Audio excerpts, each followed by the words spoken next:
ನೋಡು ರಕ್ತದಲ್ಲಿ ಬೆವರು ಸುರಿಸಿ ಕೋಟೆ ಕಟ್ಟೋ ದೊರೆಯ ನೋಡಯ್ಯ.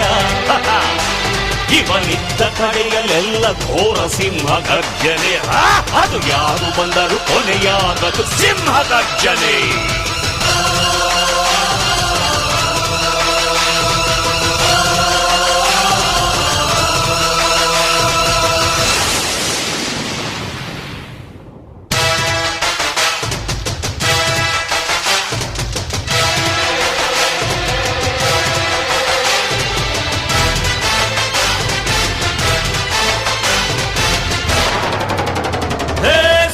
ಸಿಂಹ ಸಾಹಸ ಸಿಂಹ ಜಯದ ದಳಪತಿಯ ನೋಡು, ಮುಂಬೈ ಅಧಿಪತಿಯ ನೋಡು, ಹುಟ್ಟದಷ್ಟು ದುಡ್ಡು ನೋಡು, ಲೆಕ್ಕ ಸಿಗದ ಹಡಗು ನೋಡು, ಮುಗಿಲ ಮುಟ್ಟೋ ಕಟ್ಟಡವೆಲ್ಲ ಮುಗಿ ಬೀಳುವ ಪರಿಯ ನೋಡು, ಗರಿಗರಿಯ ನೋಟಿನೊಳಗು ಸಿಂಹದ ಗುರುತು ಇವನೇ ನೋಡ.